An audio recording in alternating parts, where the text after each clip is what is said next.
الرحيم الحمد لله رب العالمين صلى الله على نبينا محمد وعلى آله وصحبه وسلم تسليما كثيرا وبعد ولله عنوان كي دورتين وشاب نشأ في عبادة الله وقطع من حديث رسول الله صلى الله عليه وآله وسلم حديث النبي عليه الصلاة والسلام 7 يظلهم الله تعالى في ظله يوم لا ظل إلا ظله إمام عدل وشاب نشأ في عبادة الله ورجل قلبه متعلق في المساجد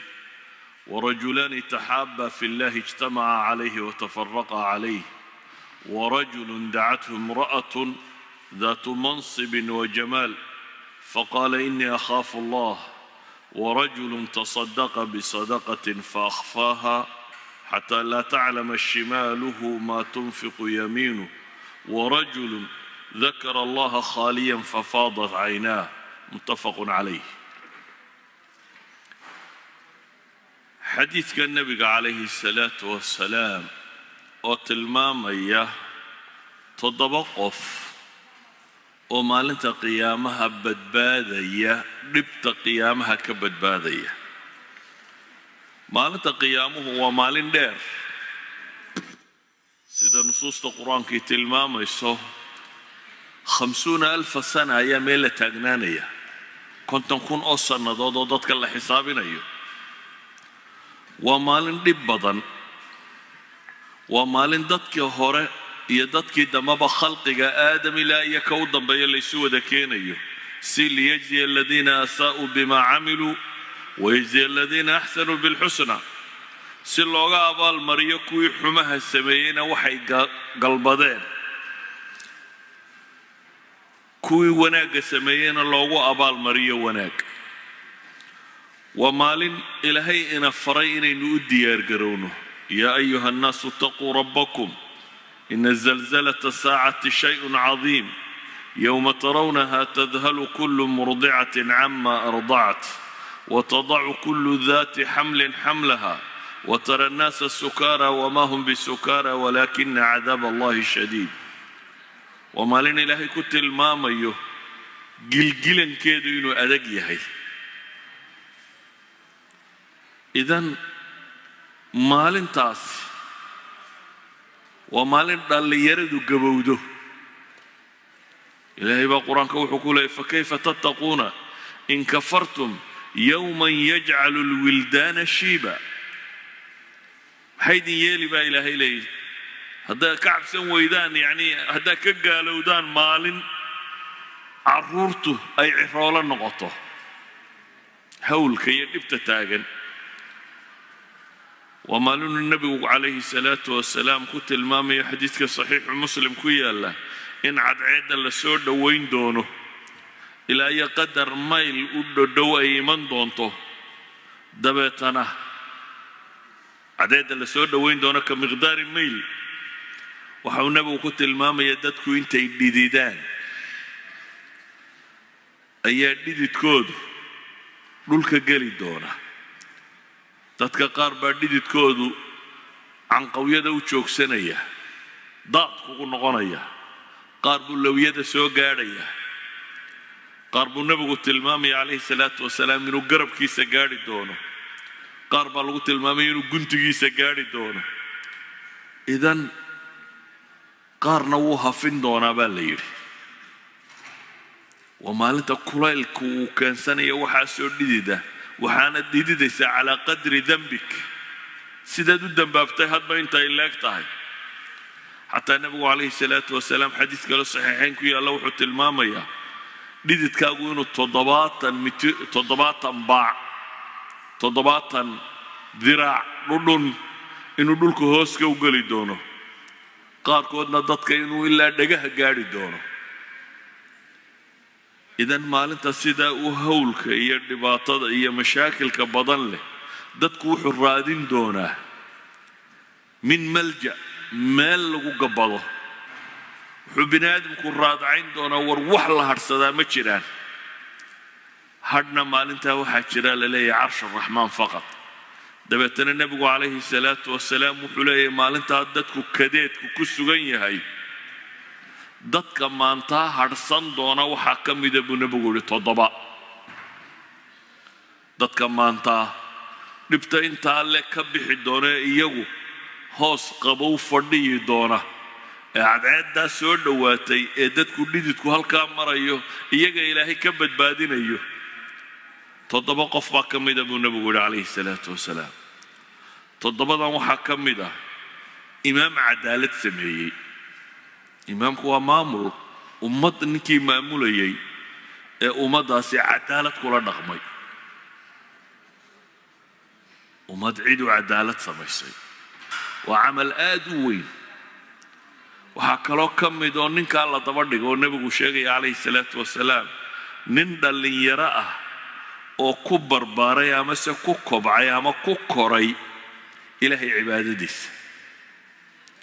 waxaa kaloo nebigu raaciyey dad asxaabu mawaaqif ah nin qalbigiisu masaajidka ku xidhan yahay oo markuu jamaca hore soo tukadaba wuxuu ka warwarayaa jamacii dambe goormuu bilaabmaya wuxuu kaloo nebigu tilmaamay 2 ilaahay dartiisu jecel oo diin iyo mabaadi'i walaalaysay isuna keentay kuna kala taga waxaa nebigu kaloo tilmaamay qof mowqif leh oo gabadh wixii loogu xilan jiray oo dhan lihi magac iyo maamuus iyo quruxba lihi intay u yeedhay diiday oo yidhi ilaahay baan ka cabsanaya wuxuu kaloo nebigu tilmaamay qof keligii ilaahay intuu isu taagay ilmeeyey cabsi daraaddeed waxaa kaloo nebigu tilmaamay mid waxay midigtiisu bixiso bidixdiisu aanay ka warqabin waxaa midigtiisu bixiso bidixdiisu aanay ka warqabin haddaba inagu xadiidkan hal qodob baa cinwaanka inoogu jira shaabun nasha'a fii cibaadati illah dhallinyaro ku kortay ilaahay cibaadadiisa riwaayo kale oo saciid ibnu mansuur uu sunankiisa ku soo saaray alxaafid ibnu xajarna uu ku leeyahay isnaadkiisu waa xasan ayaa salmaan alfarisi wuxuu soo aroorinayaa inuu nebigu yidhi calayhi salaatu wasalaam warajulun afnaa shabaabahu wa nashaatahu fii cibaadati illah nin dhallinyaro ah oo ku bixiyo ku mariyey dhallinyaronimadiisii iyo firfircoonidiisii ilaahay cibaadadiisa ayuha alxiba horta dhallinyaronimadu waa nicma nimco inay tahay waxaad ku garanaysaa waxaa la yidhi ahlu jannuhu da'da loo doortay waa inay dhallinyaro noqdaan jannada marka la galo da'da jannada lagu joogaya waa da' dhallinyaronimo ina lakum an tashubbuu falaa tahramuu abada buu nebigu yidhi calayhi salaatu wasalaam waxaa lagu odhanayaa kuwaasi dhallinyara ahaanaysaana weligiin gaboobi maysaan carruurnimaduna waa ciil laga koro waayeelnimada dambena waa cajsi iyo daal iyo dhib badan tahay inta dhexe ee dhallinyaronimada lagu tilmaamo intay ku dhammaataa dhallinyaradu waa iska masala khilaafiya laakiin horta waxaa la hubaa 22 ilaa 30 inuu nin dhallinyaro ah yahay da'daas oo ah da'da ahlu jannaah waa da' xoog badan waa da'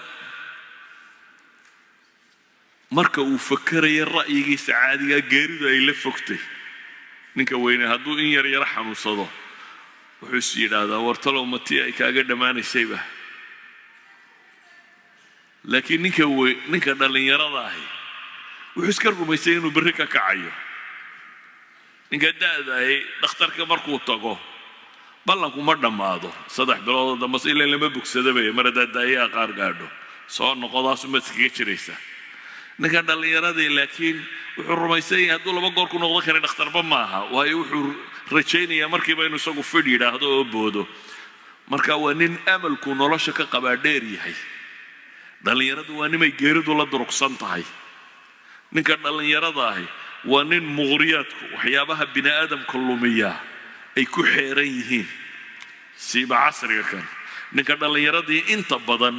waa nin jidh ahaan caafimaad qaba nin iyo gabadhkuu doonaba ha noqdo waa qof jidh ahaan caafimaad qaba waa qof waxyaabaha keenaya lahwigu ay agtiisa ku badan yihiin ninka dhallinyarada ah ama gabadha dhallinyaradii waa qof aan tajribo lahayn qofku markuu da' gaadho experience wax badan buu kordhiyaa wax badan buu ka gaabsadaa khibradu haya daraaddeed laakiin ninka dhallinyaradii wax kasta waad ka boodi kartaa iyo waad saxi kartaa buu isleeyahay experience-kaasi ma leh uu naftiisa ama hawadiisa ku kontrooli karo haddaba maadaama uu rumaysayna wakhti badan baa hadhay kollayba xagga dambe markaad waayeelowdaabaad ka toobad keeni afkaartaasi dhallinyarada waa ku badanta haddaba ninka isagoo da'daana jooga cibaadadana laazima da'dii dhib oo dhammi dhici lahayd ninka jooga laakiin intuu nafta xakameeyo ku xakameeya ilaahay sharcigiisa gabadha nafta xakamaysa ku xakamaysa ilaahay sharcigiisa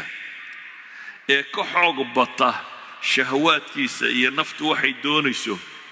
ee nafta ku cidhiidhiyo ku qasba ilaahay cibaadadiisa inay ku sugnaato ninkaasi wuxuu ka mid yahay ama gabadhaasi waxay ka mid tahay dadka uu nebi maxamed tilmaamaya calayhi salaatu wasalaam maalinta la kadeedan yahay inaanay iyagu kadeedkaasi ku jirin inay iyagu carshu raxmaan harsanayaan sidaa daraaddeed buu nebigu calayhi salaatu wasalaam xadiid kaloo imaamu tabraani iyo axmed ba ay soo saareen sheekh alalbaanina uu leeyahay sanadkiisu waa jayid wuxuu tilmaamayaa ina rabbaka layacjabu lishaabi laa sabwata lah rabbi wuxuu la cajabaa buu nebigu leeyahay calayhi salaatu wasalaam ninka dhallinyarada ah ee aan weecadka lahayn ninka dhallinyarada ee quman sabwa waa ismu mara miyaynu idhahnaa ama ficlu mara min mayl ila alhawa sabwad weeyaan haddana wahiya almara minhu ninka aan marnaba weecan rabbi waa la cajabaa buu nebigu leeyahay calayhi salaatu wasalaam yacni ilaahay agtiisa waa qof qiimo ku leh ilaahay agtii marka la joogo ninka dhallinyarada aan weecweecadka aqoon qofkaa dhallinyarada ee sugnaaday ilaahay agtiisa waa qof qiimo iyo miisaan gaara ku leh ayuha alaxiba sidaa ogeed baa axaadiis badan aa maqlayseen in badan oo lagaga warramayo aakhiro su'aalaha gaarkee la isweydiinayo waxaa ka mid ah dhallinyaranimadii waxaad ku bixisay wa can shabaabihi fiima afnaah iyadoo cimrigoo dhan lagu weydiiyey ayaa si gaara lagu weydiinaya dhallinyaranimo ilaahayna subxaana wa tacaala qur-aankiisa wuxuu ku tilmaamayaa dad uu ammaanayo ayaa la yidhi waa dad dhallinyaro ah ammaan daraaddeed oo waa kuwee waa dhallintii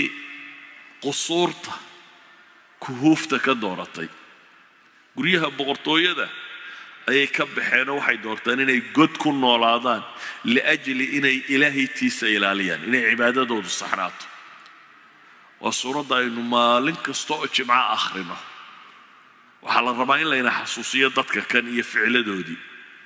walidaalika baa layna yidhi jimco kasta waxaa sunno ah inaad akhrido suuratulkahf suuratulkahf 4 qiso cajiiba bay ka warramaysaa afartuba ay u baahan yihiin xusuus joogta ah afarta qiso ay markaa ka warramayso waxaa ka mid ah qiso fitnatu dunya oo dhallinyaro ay dhan iska dhigtay innahum fityatun aamanuu birabbihim wazidnaahum hudaa baa ilaahay yidhi waa dhallin rabbigood rumeeyey annanaanu hanuun u kordhinnay baa ilaahay leeyahy subxaana wa tacaala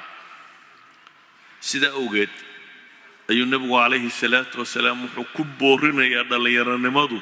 furso laga haniimaysta inay tahay furso u baahan haniima laakiin maca lasaf dhallinyartu inta badan fursadaasi cayaar iyo boodbood iyo daawasho iyo wax kale ku lumiyaa nebi moxamedna wuxuu leeyahy waar wakhtigaasi calayhi salaatu wasalaam waa wakhti haniimaysi u baahan saa daraaddeed buu nebigu yihi 5 ka haniimayso inta aan shani kuu iman war dhallinyaranimada ka haniimayso ka faa'iidaysa buu nebigu leeyahay inta aan gabogu kuu iman markaad weynaato caqligaagu si fiican buu u fakerayaa tajribadii experience-ku wax badan bay kuu sheegayaan laakiin tamartu wax yar bay fulin karaysaa tamartu wax yar ayay fulin karaysaa waxa ballaadhan ee maskaxdu arki karayso ama ninka dhallinyarada ahi waxuu doonu fulin karaa saa daraaddeed uu nebigu leeyahy war intaad dhallinta tahay ka faa'iidee intaanad gaboobin intaad caafimaad qabto ka faa'iidee intaanad bukoonin ninka dhallinyaradii mostly uu caafimaad qabaa war wakhtiga caafimaad ka faa'iidaysa buu nebigu leeyahy intaanad xanuunsanin wakhtiga haninimada hanigu ma aho qura maalka dabcan maalku waa ka mid laakiin caafimaadka ka mid ah qanaacada war haninimadaada ka faa'iidaysa intaanad faqrinin wax walba waayin firaaqada ninka dhallinyarada ah xidhiidhkiisu wuu yaryahay marka aad weynaataba xidhiidhka bini aadamkaa kugu sii badanaya mas-uuliyaadkaa kugu sii badanaya aabbaad noqon awowbaad noqon adeeraad noqon reerbaad uba weynaan tolbaad yeelan doontaa adiga kugu soo hirta noloshaba waa lagula yeelanaya markaad subaxii soo toosto intaanad gurigaaga ka kicin 10 problem oo aan ahayn kuwii adigu aad xalay qorshaysatay inaad qabato ayaa albaabka kuu taagan laakiin ninka dhallinyarada ahi wakhtigiisa isagaa iska leh cid lama laha waa siduu isagu u bilaan garaysto no one bother garaynaya cid kale oo kaa soo dhex galaysaa ma jirto sidaa ogeed buu nebigu wuxuu leeyahay calayhi salaatu wasalaam war firaaqadaada ka faa'iidayso intaanad mashquulin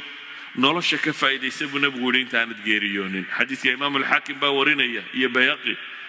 sheekh al-albaanina saxiix buu ku tilmaamaya haddaan dhallinyaranimada intaa ka tilmaamay waxa aan tilmaamaynaa haddaba qaybta aynuu soconno ah shaabun nasha'a fii cibaadati illaah nin dhallinyaro ah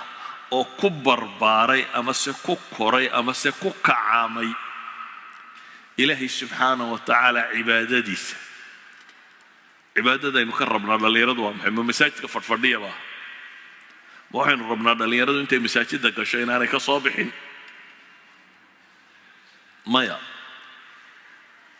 qofka soomaaliga inta badan culture-ku wuxuu ina baray mafaahiimta cibaadada aynu haysanaa inay inta badan ku eg tahay salaada iyo quraan akhriska iyo wardiga waa ka mid waa cibaadada kuwa waaweyn bay ku jiraan laakiin qasarn intaasaynu ku soo koobnay kama aha ilaahay quraanka wuxuu ku leeyahay qul inna salaati wa nusuki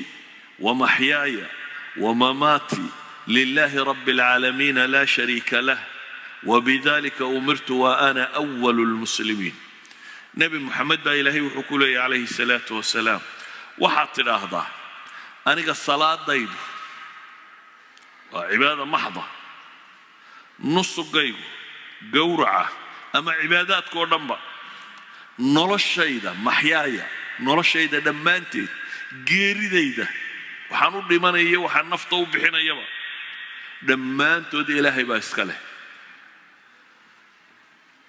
macnaheedu waa maxay qofka muslimkii noloshoo dhan cibaado ka dhigi karaa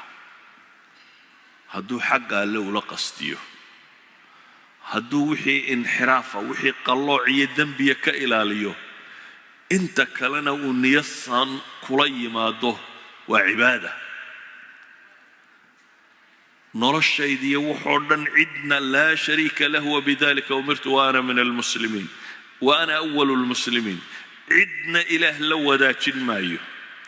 معنى هذا محوي أن حديثك كلا روايات كلا قد يسمى صار ورقار صحيحين كويالين بل رواية مسلمة مثل مامنا أبي ذر وحيري نبي عليه الصلاة والسلام صحابة سقار كمداويني ولي بوح على هذا كويان وحبه يسمى هاي دبتنا وحي هذين ذهب أهل الدثور بالوجور إلهي الرسول كيسيو أتشركيبة وحالتغي كوي حولها لها وصيولتغي ويشيكتنا وحي هذين way tukadaan sidaan u tukanno way soomaan sidaan u soonno dee lacagna way haystaan oo wixii khayr iyo sadaqo oo dhan bay ku bixinayaan lacagtooda dheeraadka annana agtayda lacagtii ma taallo marka waxay leeyihiin nimankana ajarkii iyagaa badsaday xal ha la keeno nabigu calayhi salaatu wasalaam wuxuu ku yidhi oo idinku waxaa sadaqadaysataan miyadan haysanin wuxuu barayaa nebigu sadaqadu inaanay maal qura ahayn saa daraaddeed wuxuu yidhi idinku waxaa sadaqadaysataan miyadan haysanin wuxuu nabigu ku yidhi war hadda subxaan allah kastoo aad tidhaahdaan waa sadaqo allahu akbar kastoo aad tidhaahdaan waa sadaqo alxamdu lilah kastoo aad tidhaahdaan waa sadaqo kuwaasi waa dhan oo ninka xoolaha le intuu xoolaha ka shaqaynaya xisaabinaya mashquulsan yahay adigoo iska wardiyi kartaa ma intaad meel fadhiisataa baad wardiyaysa maya adoo shaqadaada haysta adoo beertaada qodayaad subxaan allah iyo alxamdu lilah adaba wadaysa adoo gaadhigaaga wataad subxaan allah iyo alxamdu lilah ada odhanaysaa laakiin inagaa mafhuumka inugu soo koobmay baa wuxuu yihi subxaan allah adiyo waxaa la xasuustaa marka la tukado dadkoo dhami subxaan allah subxaan allah subxaan allah wada odhan waqtigaasaynu xasuusanaa subxaan allahda waxaynu xasuusanaa marka aad tidhaahdo wardi war bal tusbixii mee laakiin waxay ahayd qofka muslimka ahi noloshiisa war carabkaagu ilaahay dikrigiisa yuu ka engegin buu nebigu yidhi carabkaagu ilaahay xuskiisa yuu ka engegin haddaad gaadhi waddo haddaad shaqaynayso haddaad ordayso haddaad lugaynayso waad iska wardiyi kartaa wardigaasi wayse uma baahna oo waqti uma baahna oo tahaaro gaara uma baahna oo waxba kaagama baahna waa cibaada uu qofku mar kasta samayn karo isagoo shaqadiisa wata haddana wuxuu nebigu ku yidhi calayhi salaatu wasalaam dadkoo aa wanaagga u sheegtaana waa sadaqo qofka dadka tala fiican u sheegaya cilmi u sheegaya ra'yi lagu guulaysta u sheegaya meel wanaagsan u hagaya macruufku lama soo koobin macruuf waa wax allaaliya wixii sama ah wixii adduuniya aakhira miduu wax ka tara qofka intaa dadka u sheega hadday tala tahay hadday cilmi tahay mid adduuniya mid aakhiro kuu doonayaba ha noqdo haddaad dadka u sheegto waa sadaqaa la yidhi waxaa la mid a haddaad dadka xumaha uga digto mid aakhiriya mid adduunyaba wixii dadka mahlaka iyo dhib ku haya haddaad uga digto nebigu calayhi salaatu wasalaam intuu soo waday ayuu wuxuu soo gaadhsiiyey war hadda haweentaada haddaad u galmootana waa sadaqa buu nebigu yidhi bal u fiirso yani nebigu wuxuu tilmaamaya calayhi salaatu wasalaam waxyaabaha bini aadamku uu privateka u haystay uu isleeyahay malaa dee cid kale kugulama lahaa xataa taasi inay cibaado noqon karta wiilka iyo gabadha isqaba ama labada qof ee xalaasha isu ahay sariirtay wada tagaan sadaqay noqonaysaa haddii niyada san iyo sharcigu wuxuu jideeyey ay tahay waa cibaada saxaabadii foqorada ahayd ee dee awal lacagta ka ashtakoonaysay way yaabeenoo waxay idhaahdeen ooma nin baa intuu reerkiisa u tago haddana ajar loogu darayaa bay idhaahdeen yani intuu shahwadiisa iska guto ayuu haddana ajar helayaa wuxuu nebigu ku yidhi oo hadduu xaaraan sameeyo muxuu heli lahaa miyaanu dembi heleen yacni wax kastoo aad dembi ku heli lahayd cagsigeedoo khayra haddaad la timaado ajar baad ku helaysaa weeyaan taa macnaheedu waxa weeyaan uu nebigu inoo tilmaamaya marka la leeyahay shaabun nasha'a fii cibaadat illaah macnaheedu waxa weeyaan waa qof dhallinyaro ah oo inxiraafaadka iska ilaaliya waxa kale wanaaga uu samaynayana ilaahay ula qastiyey xogsigaad arsaaq xalaala xoogsanaysaa ajar baad ku heli kartaa haddaad niyasan la timaado xadiis kaloo nebiga calayhi salaatu wasalaam imaamu tabraaniya uu soo saaray iyo kayrkiiba sheekh alalbaanina uu saxiix ku tilmaamayo saxiix ligayri kacb ibnu cujra saxaabiga la yidhahdaa wuxuu yidhi nebiga calayhi salaatu wasalaam baa nin soo maray markaasay saxaabadii arkeen min jaladihi wa nashaatihi bay ka yaabeen nin muruqya goostay oo xooggan oo caafimaad qaba nin digdigtu ay ka muuqataa meesha soo maray dabeetana waxay yidhaahdeen yaa rasuula allahi low kaana hada fii sabiili illah ilaahay rasuulkiisiiyow waxaasoo xoog iyo raganimo ahi fiicnaan lahayd hadday ilaahay jidkiisa ku bixiyo. saxaabadani waxay ka fakarayaan ninkani wuxuu xoog iyo murqiya haysto hadduu ku jihaatami lahaa nin raga inuu noqon lahaa. nabigu calayhi salaatu wasalaam markaa wuxuu u saxay fii sabiilillaahi wuxuu yihi ma uun goob dagaal in la tagaaba fii sabiilillaahi ah. nabigu wuxuu yihi calayhi salaatu wasalaam in kaana kharaja yascaa calaa waladihi sigaaran fahuwa fii sabiilillah. hadduu u soo baxay buu nebigu yidhi carruur yaryaroo uu dhalay inuu dee arsaaqdoodii raadceeyo hadduu u soo baxay ilaahay jidkiisii buu ku jiraa buu nebigu yidhi. u fiirsa hadda carruurtuu dhalay hadduu u soo xoogsi tegay buu nebigu leeyahy xoogsi xaraana uu rabo kuwa inuu cifadooda iyo wanaaggooda ka shaqeeyo fahuwa fii sabiili illahi buu nebigu yidhi. wain kaana kharaja yascaa calaa abawayni shaykhayni kabiirayni fahuwa fii sabiili illah. hadduu u soo xoogsi tegay buu nebigu leeyahy laba waalid oo gebgaboobay inuu dar yeelana ilaahay jidkiisii buu ku sugan yahay. wain kaana kharaj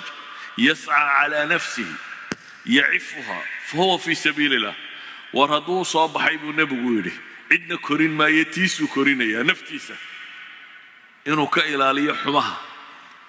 oo uu khayrka ku sugo oo cibaadaysto oo uu taa xoogsigeeda uu u soo kacay fahuwa fii sabiili illahi buu nebigu yidhi ilaahay jidkiisuu ku sugan yahay. wain kaana kharaja yascaa riyaa'an wa mufaakharatan fahuwa fii sabiili shaytaan. hadduu u soo baxay dhoolatus buu nebigu leeyahy iyo faanfaan. dhallinyaradu marmarba intay garan yaroo gacmo gaaban markuu jidhka dhisto cabbaar garan yaroo gacmo gaaban xidha iyo surwaal yaroo ku dheggan ayuu meelaha marmaraa isagoo muujinaya sida uu fidka u yahay ama u murqiya goostay. nebigu markaa wuxuu yidhi hadduu wuxuu u soo baxay ay tahay faanfaan iyo ismuujin markaana sabiilu shaytaan buu ku jiraa buu nebigu yidhi jidka shaytaan ku wadaa. idan meesha xadiidkani muxuu tilmaamayaa waxa uu tilmaamayaa qofku wax kasta oo sharcigu baneeyey oo xalaala hadduu qabanayo niyo saalixa isagoo wata inuu ajar helayo. idan markaynu leenahay ninka dhallinyarada cibaadada ku koray ma aha macnaheedu nin dhallinyaro masaajidka fadhiyo aan ka soo bixin oo nolosha kale ka hadhay hadhowna sooshyaalka wax soo weydiista kaa kama warramayno. waxaan ka warramaynaa nin dhallinyaro ah oo xoogsada oo tukada oo waxbarta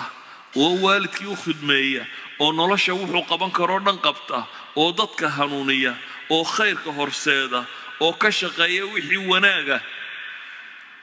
oo aan xumaha u weecanino. markaynu idhaahno fii cibaadati illaahi buu qofkani ku koray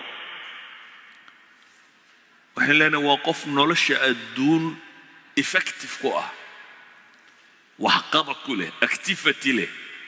laakiin activitygiisiyo wuxuu qabanaya ay tahay wax sharciga waafaqsan. waa qof xumaha ka guuray oo samaha dhankiisa u guuray. haddaba ninka dhallinyarada ah ee ilaahay subxaanahu wa tacaala acmaashaas uu ban waafajiyo ee jeclaysiiyo ee rabbi necbaysiiyo xumaha iyo faasiqnimada oo loogu gargaaro inuu waxaa wanaagsan sameeyo sababtoo ama ahaatee aabbiyo hooyadiiyo si fiican u rabeeyey ama ha noqoto saaxiibbo wanaagsanoo uu leeyahy waayo saaxiibbadu hadday wanaagsan yihiin dhanka wanaagay kuu kaxaynayaan. sabab kastaba ha noqotee oo ka dhowrsanaaday wax badan oo dhallinyarada lumiyo lahwi iyo lacib iyo boodbood iyo wakhtigoo lagu cayaaro ah ama salaadii iyo waajibaadkii oo la dayaco ah ama xaaraantii iyo maladaadkii iyo shahwaatu nafsigoo la gala ah. qof kasta oo waxaa ka dhowrsanaaday wuxuu ku jiraya fahuwa fii sabiili illah. waa kuwa ilaahay qur-aanka ku ammaanay leeyahay innahum fityatun aamanuu birabbihim wazidnaahum huda. waa dhallin rabbigood rumeeyey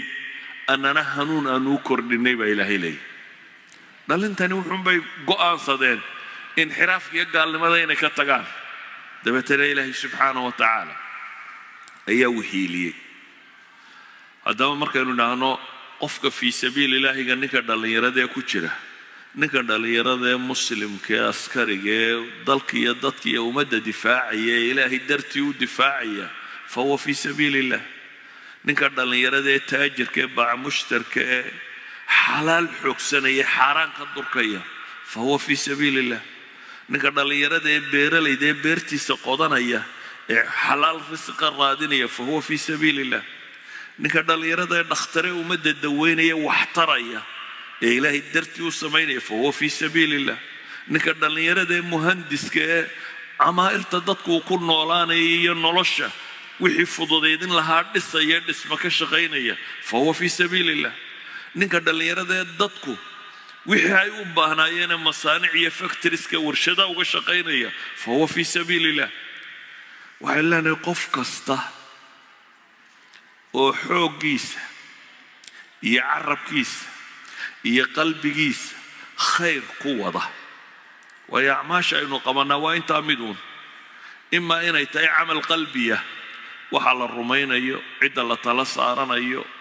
acmaasha qulubta inaad wanaag noqoto, inta xumaan aad ka boodo. acmaasha qulubba acmaalba qalbiga degta xuma ah, isla weyni, kibir, dadkoo la yaso, waxaasoo dhammi waa acmaal qalbiyeed. acmaalba qalbiga gasho ah naxariis, tawaaduc, dadkoo la cafiyo, qofkoo naxariis bata, waxaasoo dhammi waa acmaal qalbi. acmaal qalbi oo kale waxaa ilaahay oo la weyneeyo, rasuulkiisa oo la weyneeyey calayhi salaatu wasalaam. waxaa ka mid ah acmaasha lisaanka, carabka acmaasha ka soo fusha oo ah inaad wardido, inaad qur-aan akhrido, inaad samaha sheegto, inaad cilmiga dadka bartid, mid adduunya mid aakhira kuu doona ahaado, wax dadka anfacaya inaad bartid, waa wax carabka lagaga shaqaysto. waxaa ka mid ah acmaal jidhka laga qabto,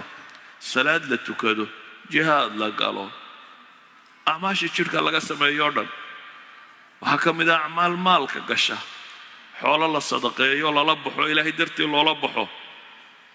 sidaa ogeed buu nabigu calayhi salaatu wasalaam si caama wuxuu u leeyahay ninkii yidhi wari waani ilaahay rasuulkiisiiyo isagoo waaninaya wuxuu ku yidhi iqtanim 5 qabla 5. 5 horteed ka faa'iidayso. waa xadiiskaynu soo sheegnay. sidaa ogeed buu nabigu calayhi salaatu wasalaam u tilmaamaya ninka dhallinyarada ee dhaqankiisu kaa noqdaa inuu yahay qof ilaahay subxaanahu wa tacaala uu la yaabo siduu u dhowrsanaaday u wanaagsanaaday. waa dhallinyarada kuwa ilaahay qur-aankiisa ku tilmaamay naxnu naqusu calayka naba'ahum bilxaq inahum fitya baa ilaahay yidhi. warkoodoo dhaban kuu sheegayaa baa ilaahay yidhi niman dhallinyaraa bay ahaayeen. maxay idhaahdeen nimankaa dhallinyarada ahi? faqaaluu rabbuna rabu samaawaati waalardi lan nadcuwa min duunihi ilaaha laqad qulnaa idan shatata. ilaahayna wuxuu ku abaalmariyey fa'wuu ila alkahf yanshur lakum rabbukum min raxmatih wayuhayi' lakum min amrikum mirfaqa. maxaa ka qurux badan dhallinyaranimo iyo cibaado laysla helo? maxaa ka qurux badan dhallinyaranimo iyo wanaag laysla helo? qofkoo dhallinyar ah oo qof umman ah, qof kibray oo boodboodaya aan ahayna, qof xaqa u taagana. nebi ibraahim isagoo dhallinyaraa buu tolkii oo dhan ka hor yimi, asnaamtiiyo waxay caabudayeen. waa kuwii lahaa qaaluu samicnaa fatan yadkuruhum yuqaalu lahu ibraahim. waxaanu maqalnay wiil dhallinyaro asnaamtan iyo waxa kan ka warramaya burburintooda, u badheedhay xataa in la gubo. ilaahayna uu leeyahy waxaanunu qulnaa yaa naaru kunii bardan wasalaaman calaa ibraahim. ayuha alaxiba, xadiidka kani marka uu ka warramayay acmaasha, inta badan acmaasha kale waa la xadiday. 7 la yidhi waxay hadhsanayaan carshuraxmaanka, acmaashooda kuwa kale waa la xadiday. mid cadaalad quraa lagu xadiday, mid dhowrsanaan zina uu ka dhowrsadaa lagu xadiday, mid mawqafa inuu ilmeeyo markuu ilaahay xusayaa lagu xadiday mid waxa lagu xadiday xoolo bixin qura lagu xadiday qaar waxa lagu xadiday jacayl baa lagu xadiday ama markii ninka dhalinyarada laga waramayay xad ba looma yeelin isaga nasha fi cibaadati illaahi baa leeyahay ay mawqif istaaga isagu wuu keensanayaa meesha tan idan dadka kale oo dhan mawaaqiftoodu mawaaqif go'an inay qaataan baa la xadiday ama ninka dhalinyarada waxa la yidhi cumuuman nasha fi cibaadati illah nasha fi cibaadati illaahi waxay noqon kartaa inuu imaam caadila noqdo waxay noqon kartaa inuu ka indhihiisu ilmeeyaanu noqdo wuxuu noqon kartaa kan wax sadaqadaysanaya inuu noqdo wuxuu noqon karaa kan zinada iska ilaalinaya inuu noqdo wuxuu noqon karaa intanba midaan ahayn oo cibaadaadkii kala samaynaya isaga markaa looma qaydin وبدون حد مجرد إنه كتر وح عبادة أيوم بايسجى الله قامي ساس يسوي كهلا يا بالليري إنه هرصده عرش الرحمن ده دين تن إسلام كان هذا دبوا نقطان رجي حمباري إبرية قلبيت بكردي عيد والبكيس هرتاجي ففي الدنيا دقارسية هذا دلني رأيها أنا مسا وبضناية النبي محمد بقى فرتن شربا لوجو وحيود سحابة دي سنو كير يراية أبي بكر صدح سنو كسيرة عمر دوري لا تنشربوها سعد دوري تنشربوها علي بن أبي طالب دوري تنشربوها معاذ بن جبل دوري تنشربوها زيد بن ثابت دوري تنشربوها الأرقم ابن الأرقم دوري تنشربوها هذا ترينا صحابة أنت دلنت هاي أنت كله وهرسله وحبدا أنت دلنت هاي دوري طبعا دوري الله وطن بل وحيرا رجع صدق قاعدة وحيرا أبي بكر وحوجا يرو كله أي صدق جرده سو قاعدة إذا دين تندت كي حمباري اللي يرى هاي اللي يرو أي هاي هذا يتي وحي القرآن اللي يرى قرصي كتاب القرآن نكي لوحل صار ده زيد بن ثابت اللي يرى بوها لحدين هو قامين يا قرآن كينو قرأي كتاب كإلا هدان اسبدلين قرآن كودي وكوي الله نن اللي يرى بوها كوي دقال دقالي رقد اللي يرى بوها هاي كوي وحك استقبني اسمع مني صحابة وحلي واحد شري لمن اللي يراه أو قراء الله يراهضه أو أنت يمادان مالنتي أنا مساجدك هبينك أنا مساجدك شوقة مالنتي وي بحان بيه سوق هنا نودتك مساجدك وصور دجان بس اللي هو يسيستو وي بحان وي صو حابة استان تبتنا وي سو إيبيان حابة دامك إيبيان وحي كهلان بيعنا صوصيان أهل الصفاء مساجدك وكانان حوالي 70 ده اللي يركب مده هبينك وعبادة سنيان النبي عليه الصلاة والسلام وحبي كبرنيان ضدك مساكين أهل الصفاء بيعاونيان مسلم كلام ساعد كنت كذا بإحسان وصمينيان يعني حق فرن وهذا اللي يرى محي حق فرن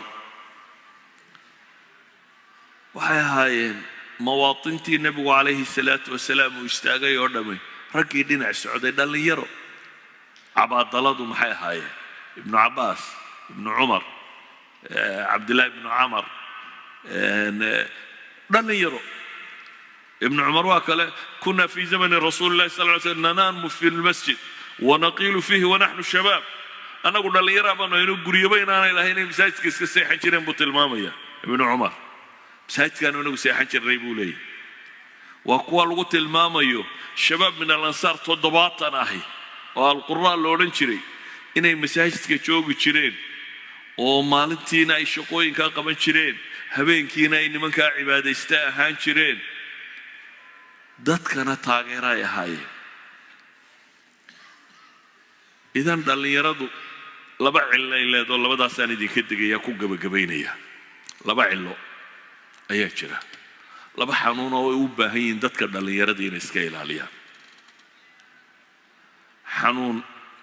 dadku inta badan u yaqaana waa suuq galka وإنه ننكو تصيب حماها سفضت بالله بلابا انت بدن one step ما أنت السيجار كلا تشابي يصدع عشان مركز سوق الصفط ما لنا أفراد أنا السيجار يعبد نغنسا خمرة ما لنا يريد تشابية ما لنا تفضلات أنا خمر يعبد صوب حسا سوقها بينا والله بلا تشابية برجع دم الروتين والله صفت دي حد ودد السيتاج ما نغنسا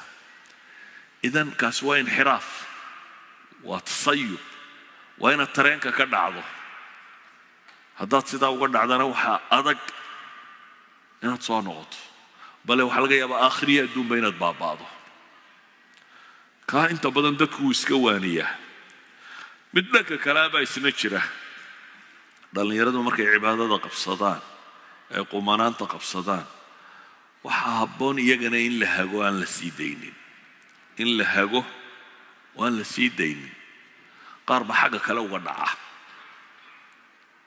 حاجة كلاو قدعه محان وجهنا نولش ميزان كذا كلمة دبي تنوح بو تربضية ولو طاعنها النقطة دبي تنوح كلوك حد جود بيه مثلا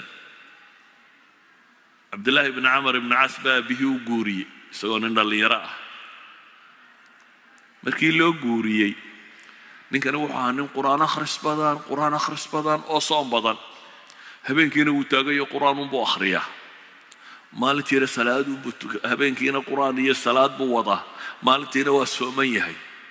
inantii loo meheriyayna kanafkeedaba ma taaban ila waa nin maalina sooman habeenna taagani aabaheed baa soo maro wuxuu yidhi war bal warrama inantii buu yidhi bal warran nicma rajul huwa rag isagaa u fiican bay tidhi مسارك معناه أبى يوتل مارت وجود مرت رجنا ووفي عن يحرم كشيء مايو ونقع صومنا صلاة يهدي عبادة وتاجن خيرنا ما أقوم بالليل هاي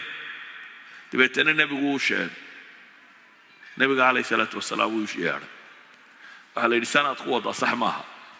قرآن كان تاتقو آخر ده هو هبين كستان كتورا بوله ورد مايا كده بالدي بيشي مرد ما قرآن كا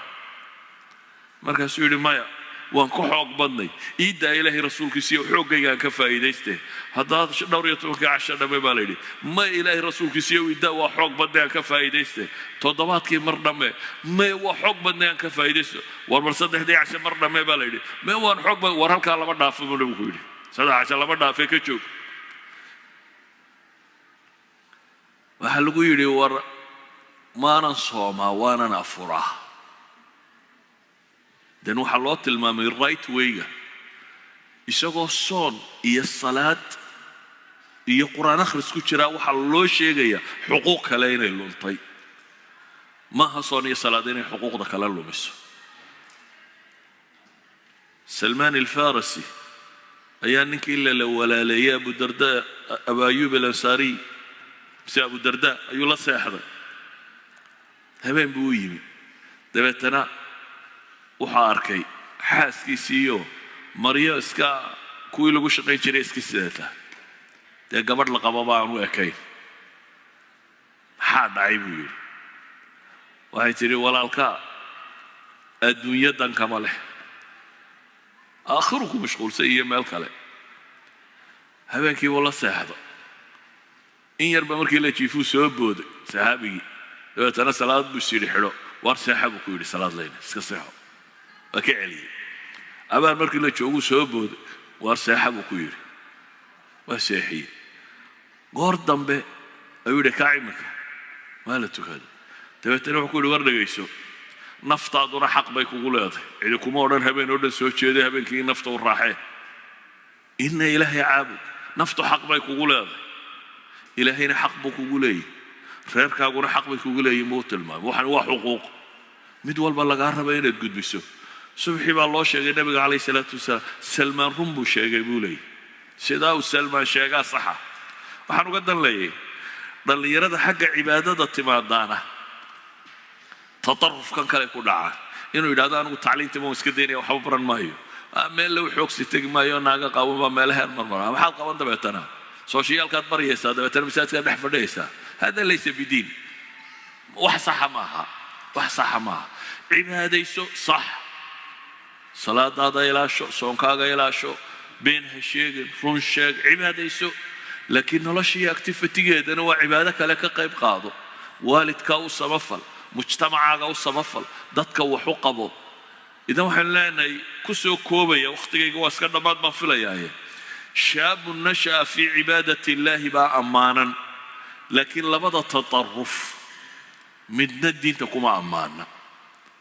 إن الله شردن one sided كدكتو ونلا شردن أتسقورا واركتو نلا شو ولا ينقو اتحام ابتلاء كده ما أنتي هنا تكشاف الله تعالى قال أنا وحن كشري أون هالك كاني صح معها سأوجد وحن لنا dadka ammaanani waa dhalinyarada ilaahay caabuda ee aakhira ammaanta leh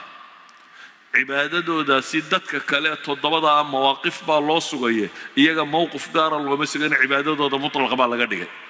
waxa cibaadadooda mutlaq looga dhigay way leenay inay noloshooda dhan ilaahay u hogaamiyaan labada tarafba waa xunyiin marka in tarafka cibaadada uga dhacdo tatarruf baxdid iyo in tarafka kale uga dhacdo tatarrufka waxa sababaana